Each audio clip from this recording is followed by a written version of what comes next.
പറയാ, ഹജ്ജ് ചെയ്യണമെന്ന് ആഗ്രഹം ഉണ്ടെങ്കിൽ പ്രായമാകുന്നത് വരെ ഒന്ന് നിൽക്കണ്ട, നേരത്തെ കാലത്തെ പോയേക്കണം.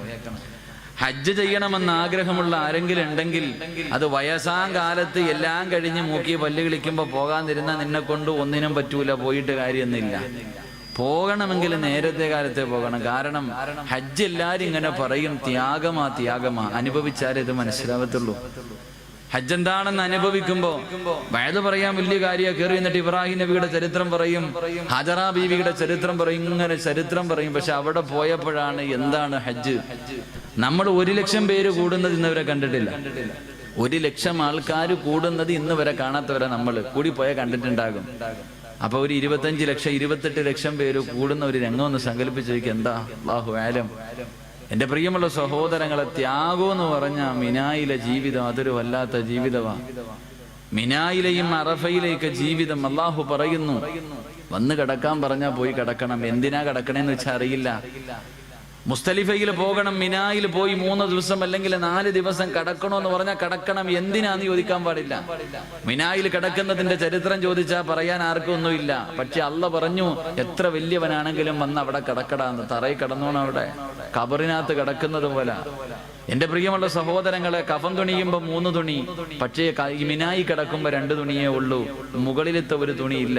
ഖബറി കിടക്കുന്നത് പോലെയാ. ഒന്ന് കൈ ഉയർത്തിയ അടുത്തവന്റെ നെഞ്ചിന്റെ മുകളില. കിടക്കുന്ന സ്ഥലം ഒരു സ്ഥലത്ത് തന്നെ കടന്നോണം, ഭക്ഷണം കഴിച്ചോണം, നിസ്കരിച്ചോണം, എല്ലാം അവിടെ തന്നെ ഇരുന്ന്. അല്ലാഹു ആലം. വല്ലാത്തൊരു ജീവിതമാണ്. വല്ലാത്ത ചൂട്. ഈ വർഷം വല്ലാത്ത ചൂടായിരുന്നു.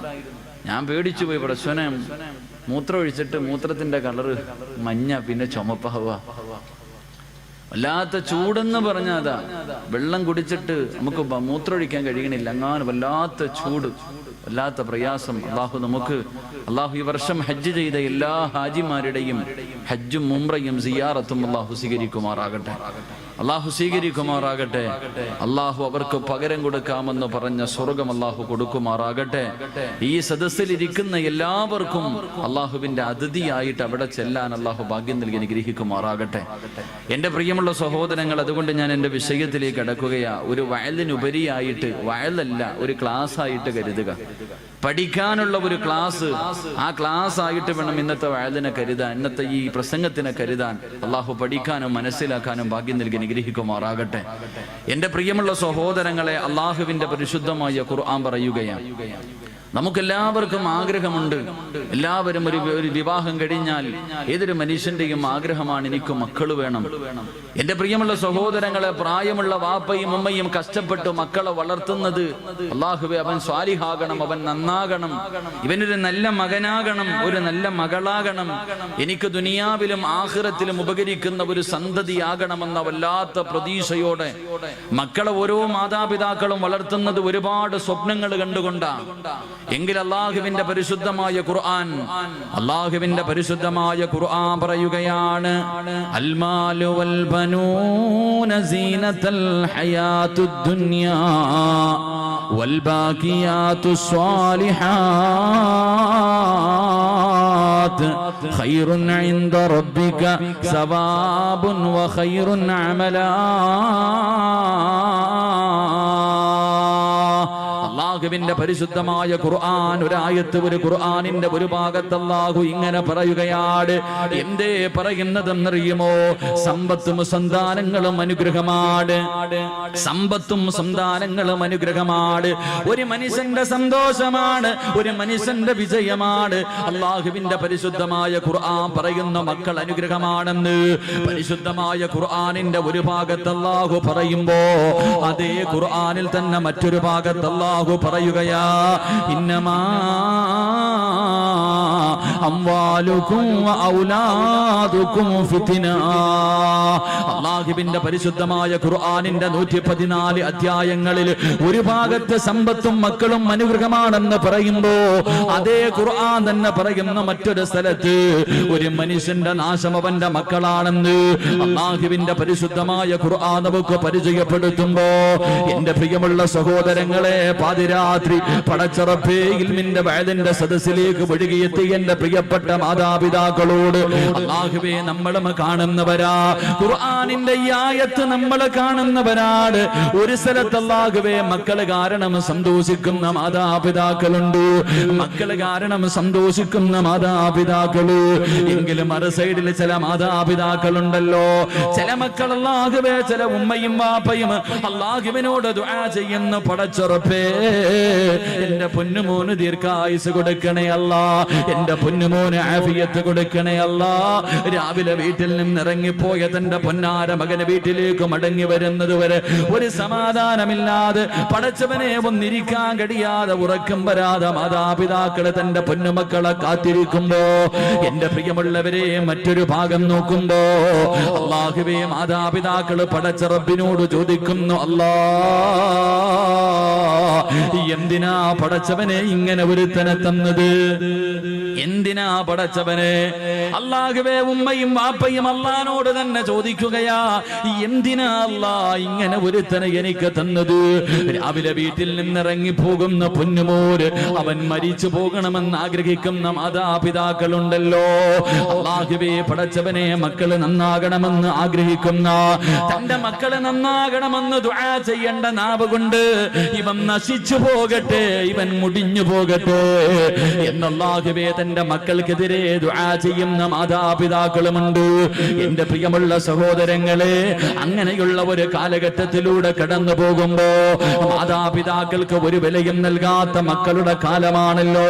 പടച്ചവനെ പണം കിട്ടിക്കഴിയുമ്പോ, സൗന്ദര്യമുള്ള ഒരു പെണ്ണിനെ കിട്ടിക്കഴിയുമ്പോ അല്ലാഹുവേ പോറ്റി വളർത്തിയ മാതാപിതാക്കളെ വീട്ടിൽ നിന്ന് അടിച്ചിറക്കുന്ന മക്കളുണ്ടല്ലോ, മാതാപിതാക്കളോട് മിണ്ടാത്ത മക്കളുണ്ടല്ലോ, രോഗം പിടിച്ച ഉമ്മാനെ ചാക്കിൽ കെട്ടിയിട്ട് റോഡിന്റെ സൈഡിൽ കൊണ്ടുവന്ന് തെള്ളുന്ന മക്കളുടെ കാലമല്ലേ.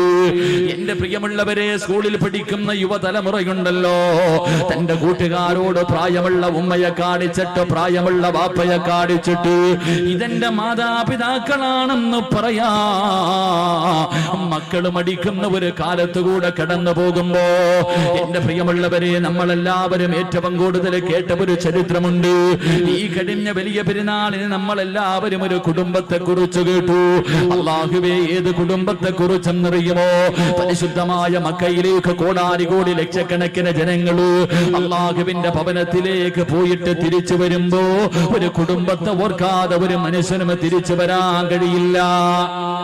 അല്ലാഹുവിന്റെ മക്കയിലേക്ക്, പരിശുദ്ധ കഅബയിലേക്ക് ചെന്നിട്ട് ഒരു വാപ്പയെയും ഉമ്മയെയും മകനെയും കുറിച്ച് ചിന്തിക്കാതെ, അവര് തന്നെയാണല്ലോ, അവരുടെ സ്മരണ തന്നെയാണല്ലോ ഇബ്രാഹിം നബിയെയും ഹാജറ ബീബിയെയും ഇസ്മായിൽ നബിയെയും ഈ ഭാര്യ ഭർത്താവിനെയും മകനെയും ഓർക്കാതെ ഒരു മനുഷ്യനും മക്കയിൽ നിന്ന് മടങ്ങി വരാൻ കഴിയില്ലല്ലോ. എന്റെ പ്രിയമുള്ളവരെ, അല്ലാഹുവിന്റെ ഖുർആൻ പറഞ്ഞ മക്കളാരെന്നറിയുമോ?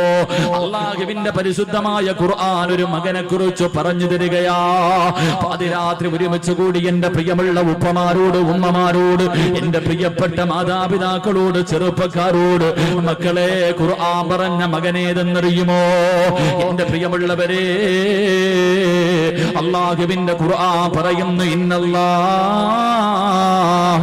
ഇസ്തഫാ ലി ആദമ വനൂഹ വആല ഇബ്രാഹീം. അല്ലാഹുവിന്റെ പരിശുദ്ധമായ ഖുർആൻ പറയുന്നു, ആദം നബി അലൈഹിസ്സലാമിനെ അല്ലാഹു തിരഞ്ഞെടുത്തു, നൂഹ് നബി അലൈഹിസ്സലാമിനെയും അല്ലാഹു തിരഞ്ഞെടുത്തു. എന്നിട്ട് അല്ലാഹു പറഞ്ഞു, വആല ഇബ്രാഹിം നബിയെ തെരഞ്ഞെടുത്തു എന്നല്ല പറഞ്ഞത്, ഇബ്രാഹിം നബിയുടെ കുടുംബത്തെ തെരഞ്ഞെടുത്തു എന്ന് പരിശുദ്ധമായ ഖുർആൻ പറയുകയാ. ഏത് കുടുംബമെന്നറിയുമോ? എന്റെ പ്രിയമുള്ളവരെ, ആരാണ് ഇബ്രാഹിം നബി എന്നറിയുമോ? ഇബ്രാഹിം നബിയുടെ ചരിത്രം ഈ മുസ്ലിമീങ്ങൾക്ക് മറക്കാൻ കഴിയില്ലല്ലോ. എന്റെ പ്രിയമുള്ളവരെ, മഹാനായ ഖലീലുള്ളാഹി ഇബ്രാഹിം നബി അലൈഹിസ്സലാം തന്റെ പ്രിയപ്പെട്ട ഭാര്യയായ സാറാ ബീവി റളിയല്ലാഹു തആല അൻഹാ രണ്ടുപേരും വിവാഹം കഴിഞ്ഞു. ഒരുപാട് നാളുകളായി മക്കളില്ല, രണ്ടുപേർക്കും പ്രായമായിരിക്കുകയാണ്. ആ സമയത്ത് ഇബ്രാഹിം നബി അല്ലാഹുവിനോട് ദുആ ചെയ്യുകയാ, മക്കളെ കിട്ടാൻ ദുആ ചെയ്യുകയാണ്. എന്നിട്ടും മക്കളെ കിട്ടാതെ വന്നപ്പോ തന്റെ പ്രിയപ്പെട്ട ഭാര്യയായ സാറാ ബീവി റളിയല്ലാഹു തആല അൻഹാ അവന്റെ ഭർത്താവായ ഇബ്രാഹിം നബിയോട് അവിടുന്ന് പറയുന്നു, നബിയേ ഇനി ഞാൻ പ്രസവിക്കുമെന്ന് തോന്നുന്നില്ല നബിയേ, എനിക്കൊരുപാട് പ്രായമായല്ലോ, അതുകൊണ്ട് നിങ്ങൾ മറ്റൊരു വിവാഹം കഴിക്കണം നബിയേ. ഒരു ഭാര്യ ഭർത്താവിനോട് മറ്റൊരു വിവാഹം കഴിക്കാൻ പറയുകയാ. ഇബ്രാഹിം നബിയോട് പറഞ്ഞു, നിങ്ങൾ മറ്റൊരു വിവാഹം കഴിക്കണം. ആ വിവാഹത്തിലൂടെ ഒരു കുഞ്ഞുണ്ടായാ അത് എന്റെ കുഞ്ഞ് തന്നെയല്ലേ നബിയേ, എനിക്കവനെ സ്നേഹിക്കാൻ കഴിയുമല്ലോ. ഇബ്രാഹിം നബി തന്റെ പ്രിയപ്പെട്ട ഭാര്യയോട് പറഞ്ഞു, സാറാ, എങ്കിൽ നീ തന്നെ ഒരു പെണ്ണിനെ കാണിച്ചതാ. ആരെയാണ് ഞാൻ വിവാഹം കഴിക്കേണ്ടത്? നീ തന്നെ കാണിച്ചതാ സാറാ. സാറാ ബീവി റളിയല്ലാഹു തആല ഒരു പെണ്ണിനെ കാണിച്ചു കൊടുക്കുകയാ. ആരെയാ കാണിച്ചു കൊടുത്തത്? മഹദി ഹാജറ. ഹാജറാ ബീവി റളിയല്ലാഹു തആല അൻഹയെ കാണിച്ചു കൊടുക്കുകയാണ്. എന്റെ പ്രിയമുള്ളവരെ, ചരിത്രമറിയാ, ഇബ്രാഹിം നബി ഹാജറാ ബിയെ വിവാഹം കഴിച്ചു. അവിടെ നിന്നൊരു കുഞ്ഞു ജനിക്കുകയാണ്, ഒരു പൊന്നുമോന് ജനിക്കുകയാണ്. ഇസ്മായിൽ എന്ന് പേരിടുകയാ. അല്ലാഹുവേ, തന്റെ പ്രിയപ്പെട്ട ഭാര്യ പ്രസവിച്ച് തന്റെ ചോരക്കുഞ്ഞിനെയും കെട്ടിപ്പിടിച്ചു കൊണ്ടിരിക്കുമ്പോ അതാ വരുന്നു ഇബ്രാഹിം നബി. വന്നിട്ട് പറയുന്നു, ഹാജറാ, യാത്രയ്ക്ക് പോകാൻ തയ്യാറെടുത്തോ. പ്രസവിച്ച് കിടക്കുന്ന ഭാര്യയോട് പറയുകയാണ്, ചോര കുഞ്ഞിനെയും എടുത്തിട്ട് യാത്രയ്ക്ക് തയ്യാറെടുത്തോ. ഹാജറ ചോദിച്ചു, എവിടേക്കാണ് പോകുന്നതെന്ന് ചോദിച്ചില്ല. ഭർത്താവ് ഒരുങ്ങാൻ പറഞ്ഞു, ഞാൻ പ്രസവിച്ച് കിടക്കുകയാണെന്ന് പറഞ്ഞില്ല. ഒരുങ്ങാൻ പറഞ്ഞു. ആ സാലിഹത്തായ പെണ്ണനുസരിക്കുകയാണ്. ഭർത്താവ് ഒരുങ്ങാൻ പറഞ്ഞു, ആ പെണ്ണൊരുങ്ങുകയാണ്. തന്റെ ചോര കുഞ്ഞിനെ എടുത്തു. അല്ലാഹുവേ, ഇബ്രാഹിം നബി അലൈഹിസ്സലാം കടന്നു പോവുകയാണ്. അവസാനം യാത്ര ചെയ്ത് മക്കയിലെത്തിയിട്ട്, പടച്ചവനെ, സഫാ മർവ എന്ന് പറയുന്ന രണ്ട് മലകളുണ്ടല്ലോ. അല്ലാഹുവേ, ജനവാസമില്ലാത്ത ഒരു പറവ് പോലും പറക്കുന്ന പോകാത്ത ഒരു പറവ് പോലും ഇല്ലാത്ത ഒരു മനുഷ്യനില്ലാത്ത രണ്ട് മലകൾക്ക് നടുവിൽ തന്റെ പ്രിയപ്പെട്ട ഭാര്യയെയും ചോരക്കുഞ്ഞിനെയും അതാ ഇബ്രാഹിം നബി ഇറക്കി വിട്ടിട്ട് കുടിക്കാനുള്ള വെള്ളവും കഴിക്കാനുള്ള കാരക്കയും കയ്യിലേക്ക് വെച്ചു കൊടുത്തിട്ട് ഇബ്രാഹിം നബി അലൈഹിസ്സലാം തിരിച്ചു നടക്കുകയാ. സാറാ ബീവി ഇങ്ങനെ അതാ ഹാജറാ ബീവി അത്ഭുതത്തോടെ നോക്കുകയാണ്. തന്റെ പ്രിയപ്പെട്ട ഭർത്താവ് ചോദിക്കുന്നതിനൊന്നും മറുപടി പറയാതെ മിണ്ടാതെ നടന്നു പോവുകയാ. ഹാജറാ ബീവി ചോദിച്ചു, നബിയേ, അല്ലാഹുവിന്റെ കൽപ്പനയാണോ അതോ സ്വന്തം തീരുമാനമാണോ? ആ സമയത്തിന്റെ പ്രിയമുള്ളവരെ, ഹാജറാ ബീവി റളിയല്ലാഹു തആല അൻഹയോട് അവിടുന്ന് പറഞ്ഞ മറുപടി എന്തെന്നറിയുമോ? അവിടുന്ന് പറയുന്നു, ഹാജറാ, ഇത് എന്നെ പടച്ച റബ്ബിന്റെ തീരുമാനമാ ഹാജറാ. തന്റെ തോരക്കുഞ്ഞിനെ നെഞ്ചിലേക്ക് ചേർത്ത് പിടിച്ചിട്ട് ചിരിക്കുന്ന മുഖത്തോടെ ഹാജറ പറഞ്ഞു, ഹസ്ബുനല്ലാ, ഹസ്ബുനല്ലാ. എങ്കിലും നിങ്ങൾ സന്തോഷത്തോടെ പൊക്കോ. എന്നെയും എന്റെ കുഞ്ഞിനെയും നോക്കാൻ അല്ലാഹുവിനറിയാ. എന്നെയും എന്റെ കുഞ്ഞിനെയും നോക്കാൻ അല്ലാഹുവിനറിയാ. എന്റെ പ്രിയമുള്ളവരെ, ഇബ്രാഹിം നബി നടന്നു പോവുകയാ. കൊല്ലങ്ങൾ കഴിഞ്ഞു. ഇസ്മായിൽ നബി അലൈഹിസ്സലാം വളരുകയാണ്. ഇസ്മായിൽ നബി അലൈഹിസ്സലാം വളരുകയാണ്. വാപ്പ ഇടയ്ക്കിടയ്ക്ക് വരാറുണ്ട്. അങ്ങനെ വളർന്ന് ചരിത്രം പറയുന്നു. അവസാനം ഇബ്രാഹിം നബി അലൈഹിസ്സലാം മടങ്ങി വരികയാ. തന്റെ പ്രിയപ്പെട്ട ഭാര്യയുടെ മുന്നിൽ, മകന്റെ മുന്നിലേക്ക് അതാ വർഷങ്ങൾ കഴിഞ്ഞു മടങ്ങി വന്നു. ഇബ്രാഹിം നബി അലൈഹിസ്സലാം അതാ തന്റെ മകന്റെ കൂടെ കൂടിയിട്ട് വല്ലാത്ത സന്തോഷമാ. വാപ്പയും മകനും ഇങ്ങനെ സന്തോഷത്തോടെ കഴിയുന്നത് കണ്ടപ്പോ ഇബ്രാഹിം നബി അലൈഹിസ്സലാം, ഇസ്മായിൽ നബിക്ക് 10 വയസ്സിന്റെ താഴെയാണ് പ്രായം. ചരിത്രം പറയുകയാ. എന്റെ പ്രിയമുള്ളവരെ, ഒരു ദിവസം രാവിലെയുണ്ടല്ലോ, ഇബ്രാഹിം നബി തന്റെ പൊന്നുമോന്റെ കയ്യിൽ പിടിച്ചിട്ട് ചോദിക്കുന്നു, മോനെ ഇസ്മായിലേ, അല്ലാഹു പറഞ്ഞിരിക്കുകയാ നിന്നെ അറുത്തു കൊടുക്കാൻ. ഇന്നലെ വാപ്പ ഒരു സ്വപ്നം കണ്ട പൊന്നുമോനെ, അല്ലാഹു നിന്നെ അറുത്തു കൊടുക്കാൻ അല്ലാഹു പറഞ്ഞിരിക്കുകയാ. നിന്റെ അഭിപ്രായം എന്താണെന്ന് വാപ്പ തന്റെ പൊന്നുമകനോട് ചോദിക്കുമ്പോ ആ മകൻ വാപ്പയുടെ കയ്യിൽ പിടിച്ചിട്ട് ചിരിക്കുന്ന മുഖത്തോട് അവിടെ നിന്ന് പറഞ്ഞ മറുപടി അല്ലാഹുവിന്റെ ഖുർആൻ പറയുകയാണ്, ഇഫ്അൽ മാ തുമർ സതജിദുനി ഇൻഷാ അല്ലാഹ്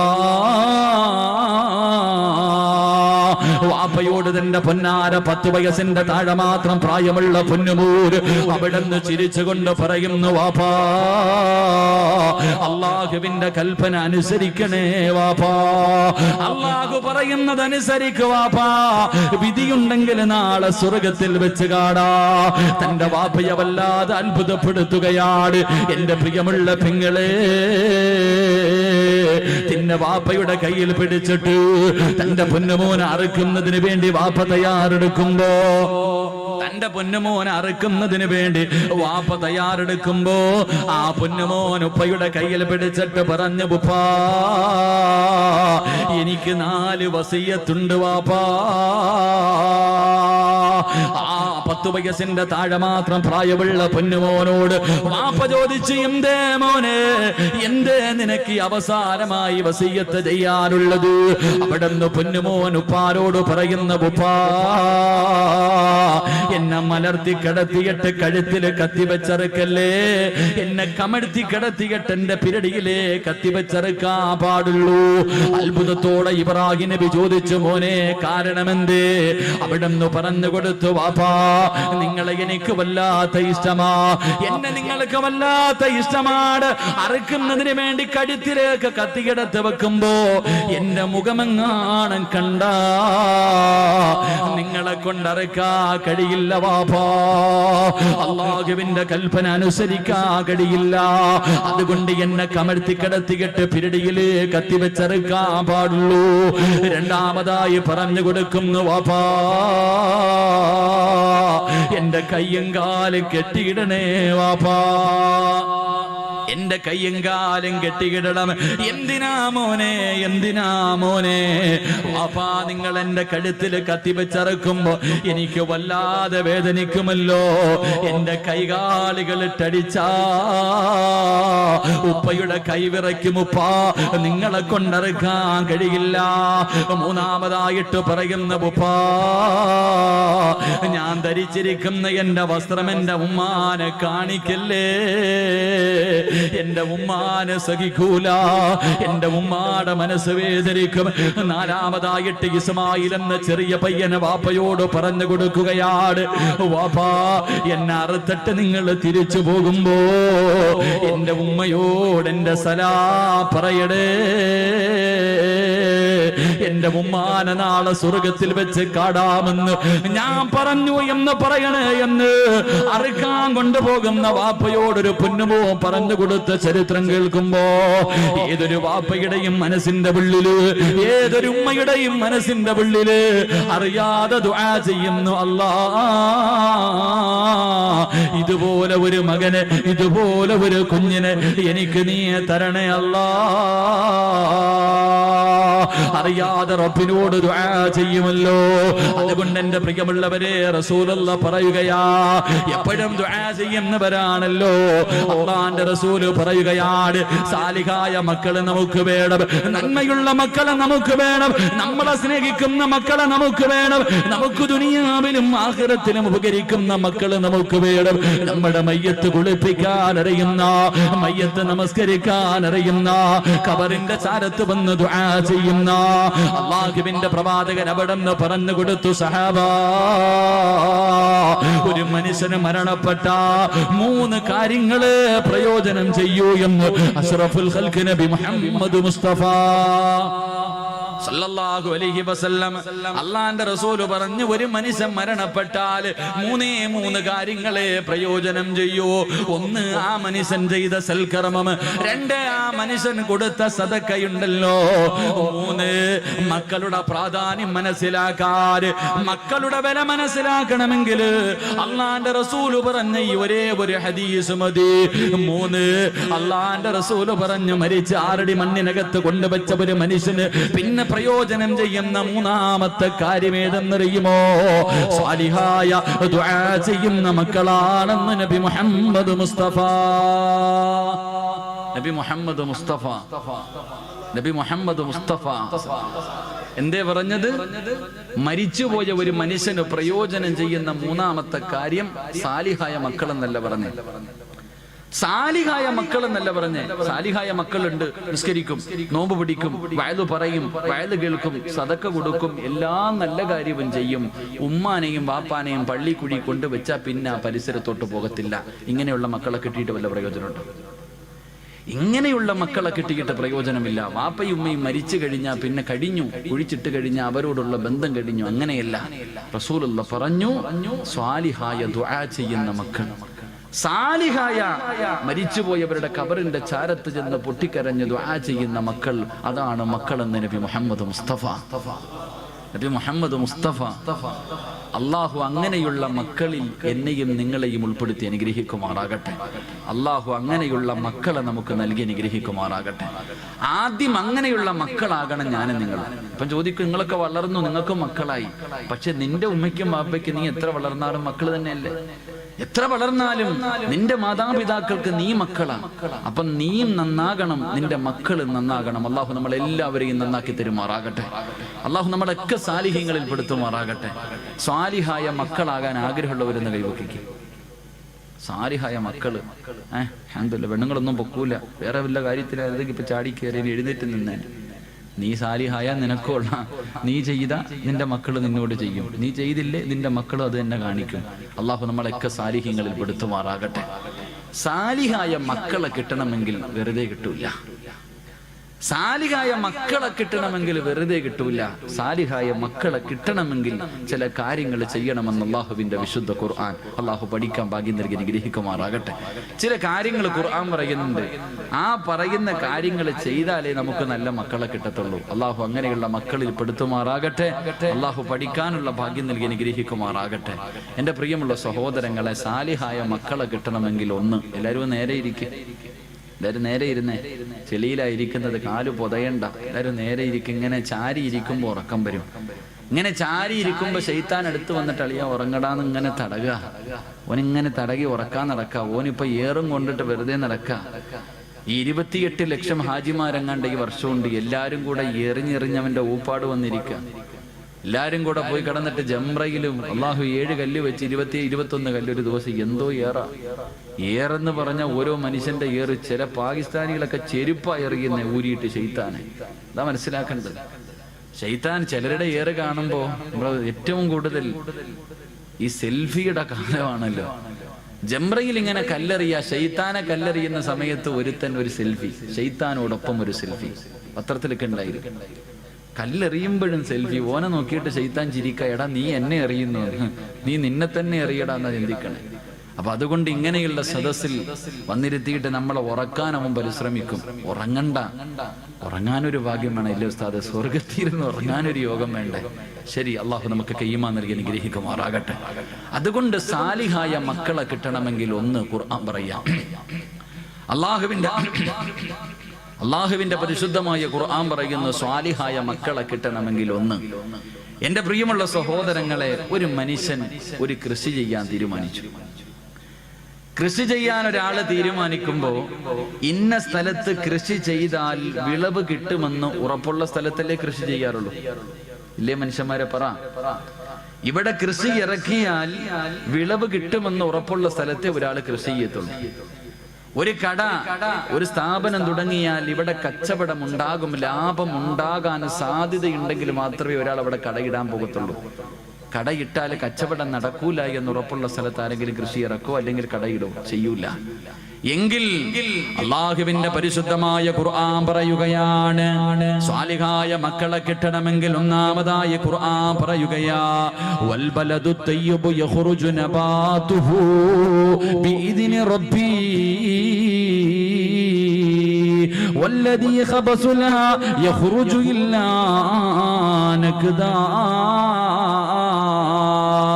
വിവാഹം കഴിക്കാത്ത എന്റെ പ്രിയപ്പെട്ട ചെറുപ്പക്കാരെ നല്ലതുപോലെ കേൾക്കണേ. അല്ലാഹുവിന്റെ ഖുർആൻ പറയുകയാണ്, പെണ്ണെന്ന് പറഞ്ഞാൽ ആരെന്നറിയുമോ? നിസാഉകും ഹർസുൽ ലക്കും ഫഅതു ഹർസകും. മോനെ, പെണ്ണെന്ന് പറഞ്ഞാൽ നിന്റെ കൃഷിയിടമാണ്. പെണ്ണെന്ന് പറഞ്ഞാൽ നിന്റെ കൃഷിയിടമാണ്. അതുകൊണ്ട് നീ നല്ല കൃഷിയിടത്തിൽ വിളവിറക്കിയാലേ നിനക്കും നല്ല വിളവ് കിട്ടൂ എന്ന് പരിശുദ്ധ ഖുർആൻ. അല്ലാഹു പറയുകയാണ്, പറയുകയാണ്, നല്ല കൃഷിയിടത്തിൽ കൃഷി ഇറക്കിയാ നിനക്ക് നല്ല വിളവ് കിട്ടും. മോശമായ പറമ്പിൽ നീ കൃഷി ഇറക്കിയാ നീ ഉദ്ദേശിക്കുന്ന വിളവ് നിനക്ക് കിട്ടൂല എന്ന് ഖുർആൻ പറയുമ്പോ എന്റെ പ്രിയമുള്ള മുസ്ലിമേ, സ്വാലിഹായ ദുനിയാവിലും ആഖിറത്തിലും ഉപകരിക്കുന്ന മക്കളെ നിനക്ക് കിട്ടണമെങ്കിൽ അല്ലാഹുവിന്റെ പരിശുദ്ധമായ ഖുർആൻ പറയുകയാ, മോനെ റോഡിന്റെ ഓരത്ത് നിന്ന് പുഞ്ചിരിക്കുന്നവളെ കെട്ടല്ലേ, കണ്ടവളമാരെ കെട്ടല്ലേ. അള്ളാന്റെ ഖുർആൻ പറയുകയാണ്, നല്ല പെണ്ണിനെ വിവാഹം കഴിക്കണേ, നല്ല പെണ്ണിനെ വിവാഹം കഴിക്കണേ. നല്ല ഉമ്മയുടെ വയറ്റിലെ നല്ല മക്കള് ജനിക്കാറുള്ളൂ, നല്ല ഉമ്മയ്ക്ക് നല്ല മക്കള് പിറക്കാറുള്ളൂ. അള്ളാഹുവേ, നല്ല വാപ്പയ്ക്ക് നല്ല മക്കള് ജനിക്കൂ എന്ന് അള്ളാഹുവിന്റെ പരിശുദ്ധമായ ഖുർആൻ പരിചയപ്പെടുത്തുമ്പോ എന്റെ പ്രിയമുള്ളവരെ, നല്ല ഉമ്മമാർക്ക് നല്ല മക്കള് ജനിക്കൂ. അള്ളാഹുവിന്റെ റസൂൽ അതുകൊണ്ടാ പറഞ്ഞത്, എന്റെ പ്രിയമുള്ളവരെ, നല്ല ഉമ്മയുടെ വയറ്റിൽ എത്രയോ നല്ല മക്കള് ജനിച്ചതിന്റെ ചരിത്രം നമുക്ക് കാണാൻ കഴിയും. എന്റെ പ്രിയമുള്ളവരെ, കേട്ടതാണെങ്കിലും ഒരു ചരിത്രം ഞാൻ പറഞ്ഞു തരാ. ഒരു നല്ല വാപ്പയ്ക്കും ഉമ്മയ്ക്കും ജനിച്ചവരെ പൊന്നുമോനെ കുറിച്ച് പറഞ്ഞു തരട്ടെ. മഹാനായ സാബിത്ത് ഇബ്നു ഇബ്രാഹിം എന്ന് പറയുന്ന ഒരു ചെറുപ്പക്കാരനുണ്ടല്ലോ, കാണാൻ എന്ത് സുന്ദരനെന്നറിയുമോ? വല്ലാതെ യുവത്വത്തിന്റെ നടുവിലൂടെ നടന്നു പോകുന്ന ഒരു ചെറുപ്പക്കാരനാ. പക്ഷേ പടച്ചവനെ വല്ലാത്ത പേടിയാ, അള്ളാഹുവിനെ പേടിച്ച് ജീവിക്കുന്നവനാണ്. പടച്ചവനെ വിശപ്പ് സഹിക്കാൻ കഴിയാതെ വീട്ടിൽ കിടന്നിട്ട് ഉറക്കം വരുന്നില്ല. അവിടെ നിന്ന് മുണ്ട് മുറുക്കി ഇവിടെത്തി കെട്ടിയ ചെറുപ്പക്കാരൻ ഇറങ്ങി നടക്കുകയാണ്. അവസാനം നടന്ന് ഒഴുക്കമുള്ള ഒരു പുഴയുടെ ചാരത്ത് പോയി തളർന്നു കിടക്കുകയാ. ഒരു പുഴയുടെ ചാരത്ത് പോയി തളർന്നു കിടക്കുകയാണ്. അങ്ങനെ വിശപ്പ് സഹിക്കാൻ കഴിയാതെ തളർന്നു കിടക്കുമ്പോ വെള്ളത്തിലൂടെ ഒരു ആപ്പിൾ ഇങ്ങനെ ഒഴുകി വരികയാ. വെള്ളത്തിലൂടെ ഒരു ആപ്പിൾ ഇങ്ങനെ ഒഴുകി വരികയാണ്. സാബിത്ത് ഇബ്നു ഇബ്രാഹിം എന്ന് പറയുന്ന ചെറുപ്പക്കാരൻ ആപ്പിളങ്ങ് കാണുമ്പോ വിശപ്പിന്റെ കാഠിന്യത്താൽ അറിയാതെ അതങ്ങെടുത്ത് കഴിക്കുകയാണ്. പടച്ചവനെ, ആപ്പിളങ്ങ് ആർത്തിയോടെ തിന്നുകയാണ്. തന്റെ ആമാശയത്തിലേക്ക് ആപ്പിളിന്റെ ഒരൽപ്പം തന്റെ വയറിന്റെ ഉള്ളിലേക്ക് കടന്നു ചെന്നപ്പോ വിശപ്പിനൽപ്പം ശമനം കിട്ടിയപ്പോ ആ ചെറുപ്പക്കാരൻ ചിന്തിച്ചു, അല്ലാ, ഇതാരുടേതാണെന്നറിയില്ലല്ലോ പടച്ചവര്. ഹറാമു തിന്നുപോയല്ലോ, ഹറാമന്റെ വയറ്റിൽ പെട്ടുപോയല്ലോ, എന്റെ ദുനിയാവും ആഖിറവും നഷ്ടപ്പെട്ടു പോയല്ലോ. പടച്ചവനെ, എന്റെ അമലുകളൊന്നും സ്വീകരിക്കില്ലല്ലോ, ഞാൻ മരിച്ചാ നരകത്തിലാണല്ലോ. കയ്യിൽ പകുതി ആപ്പിൾ പിടിച്ചിട്ടൊരു ചെറുപ്പക്കാരൻ പുഴയുടെ ചാരത്ത് നിന്ന് തലയിലൂടെ മണ്ണ് വാരിയിട്ടിട്ട് പൊട്ടിക്കരയുകയാ. അല്ലാഹുവേ, സമാധാനമില്ല. എല്ലാവരും നോക്കുമ്പോ പൊട്ടിക്കരഞ്ഞുകൊണ്ട് എന്റെ നാശമേ എന്ന് വിളിച്ചുകൊണ്ട് ആ ഒഴുക്കുള്ള പുഴയ്ക്കെതിരായി നടക്കുകയാണ്. ആ പുഴയുടെ ചാരത്തുകൂടെ നടക്കുകയാ. എല്ലാവരും അത്ഭുതത്തോടെ നോക്കുന്ന ഒരു പ്രാന്തനെ പോലെ, അതാ തലയ്ക്ക് ബോധമില്ലാത്തവരെ പോലെ പൊട്ടിക്കരഞ്ഞുകൊണ്ട് അല്ലാഹുവേ കരഞ്ഞുകൊണ്ട് പോവുകയാണ്. ഈ ചെറുപ്പക്കാരെ കിലോമീറ്ററുകളോളം നടക്കുകയാ. അവസാനം ഒരു ആപ്പിള് തോട്ടം കണ്ടു. ആ തോട്ടത്തിൽ നിന്നാണ് ആപ്പിള് വെള്ളത്തിലേക്ക് വീണതെന്ന് മനസ്സിലാക്കി പൊട്ടിക്കരഞ്ഞുകൊണ്ട് തോട്ടത്തിനകത്തേക്ക് കടന്നു ചെല്ലുകയാ. ഒരു മനുഷ്യനകത്ത് നിൽക്കുന്നു, കരഞ്ഞുകൊണ്ട് പറഞ്ഞ്, എനിക്കൊന്ന് പൊരുത്തം തരുവോ, ഞാൻ അറിയാതെ വിശപ്പിന്റെ കാഠിന്യത്താൽ ഒരാപ്പിളിന്റെ പകുതി ഞാൻ കടിച്ചുപോയി. ആ വീടാ തോട്ടത്തിലിരിക്കുന്ന മനുഷ്യൻ പറയുന്നു, സാബിത്ത്, ഞാൻ ഇതിന്റെ മുതലാളിയല്ല, ഞാൻ ഇവിടത്തെ തൊഴിലാളിയാണ്. എന്റെ മുതലാളിയുടെ വീടെത്തണമെങ്കിൽ 3 ദിവസം രാപ്പകല് നടന്നാലേ എന്റെ യജമാനന്റെ വീട്ടിലെത്തൂ. സാബിത്ത് പറഞ്ഞു, 3 അല്ല 300 കൊല്ലം നടക്കേണ്ടി വന്നാൽ നടക്കാൻ ഞാൻ തയ്യാറാ. കാരണം എനിക്ക് റബ്ബിന്റെ മുന്നിൽ അല്ലാഹുവേ ഒരു പാവിയെ പോലെ നിൽക്കാൻ വയ്യ. അവസാനം യജമാനന്റെ വീട് പറഞ്ഞു കൊടുത്തു. അതാ നടക്കുകയാണ്. 3 3 ദിവസം രാവും പകലും നടന്നു. അവസാനം ആ തോട്ടത്തിന്റെ യജമാനന്റെ വീടിന്റെ മുന്നിലെത്തി. ഓടിച്ചെന്ന് പൊട്ടിക്കരഞ്ഞുകൊണ്ട് പറയുന്നു, എനിക്കൊന്ന് പൊരുത്തം തരുവോ? നിങ്ങളുടെ ആപ്പിൾ ഞാൻ കടിച്ചുപോയി, എനിക്കൊന്ന് പൊരുത്തം തരുവോ? ആ പ്രായമുള്ള മനുഷ്യൻ പറഞ്ഞു, സാബിത്തേ, നിന്റെ ആമാശയത്തിലേക്ക് കടന്നുപോയാ ആ പകുതി ആപ്പിളിന് ഞാൻ പൊരുത്തപ്പെട്ടു തരണമെങ്കിൽ എനിക്കൊരു കണ്ടീഷൻ ഉണ്ട്. എന്ത് കണ്ടീഷനും ഞാൻ തയ്യാറാണ്. സാബിത്ത് ചോദിച്ചു, എന്ത് കണ്ടീഷനാണ്? അവിടെന്ന് പറഞ്ഞു, എനിക്കൊരു പൊന്നുമോളുണ്ട്, അവളെ നീ വിവാഹം കഴിക്കണം. അവൾക്കാണെങ്കിൽ കണ്ണിന് കാഴ്ചയില്ല, അവൾക്ക് ചെവിക്ക് കേൾവിയില്ല, അവൾക്ക് നടക്കാൻ കാലില്ല, വികലാംഗയായ കാണാനടകില്ലാത്ത എന്റെ പൊന്നുമോളെ വിവാഹം കഴിച്ചാലേ നിനക്ക് പൊരുത്തം തരൂ എന്ന് പറയുമ്പോ പൊട്ടിക്കരഞ്ഞുകൊണ്ട് സാബിത്ത് പറഞ്ഞു, അല്ലാ, ഒരു കൊതുകിന്റെ ചിറകിന് പോലും വിലയില്ലാത്ത ദുനിയാവല്ലേ, എന്തിനും ഞാൻ തയ്യാറാ. അവസാനം കണ്ണില്ലാത്ത, കണ്ണ് കാണാത്ത, ചെവി കേൾക്കാത്ത, കാലില്ലാത്ത, കാണാ സുന്ദരിയല്ലാത്ത, ഒരിക്കൽ പോലും കണ്ടിട്ടില്ലാത്ത പെണ്ണിനെ വിവാഹം കഴിക്കുകയാണ്. റബ്ബേ, വിവാഹം കഴിഞ്ഞു. മണിയറക്കകത്തേക്ക് കടന്നു ചെല്ലുമ്പോ സുബ്ഹാനല്ലാഹ്, കാണാനടകുള്ള ഒരു സുന്ദരിയായ പെണ്ണ് മണിയറക്കകത്ത് ഒരുങ്ങിയിരിക്കുകയാ. സാബിത്ത് ചോദിച്ചു, എന്റെ ഭാര്യ എവിടെ? കണ്ണ് കാണാത്ത, ചെവി കേൾക്കാത്ത, സൗന്ദര്യമില്ലാത്ത, കാലിന് സ്വാധീനമില്ലാത്ത എന്റെ ഭാര്യ എവിടെ എന്ന് ചോദിക്കുമ്പോ ആ പെണ്ണ് കയ്യിൽ പിടിച്ചിട്ട് പറഞ്ഞു, സാബിത്തേ, ഞാനാണ് നിന്റെ ഭാര്യ, ഞാൻ തന്നെയാണ് നിങ്ങളുടെ ഭാര്യ. എന്റെ ഉപ്പ എന്റെ കണ്ണിന് കാഴ്ചയില്ലെന്ന് പറയാനുള്ള കാരണം എന്തെന്നറിയുമോ? ജനിച്ചതിന് ശേഷം, എനിക്ക് ഓർമ്മ വെച്ചതിന് ശേഷം അല്ലാഹു കാണല്ലേ എന്ന് പറഞ്ഞ ഒരു കാര്യവും എന്റെ കണ്ണുകൊണ്ട് ഞാൻ കണ്ടിട്ടില്ല സാബിത്ത്.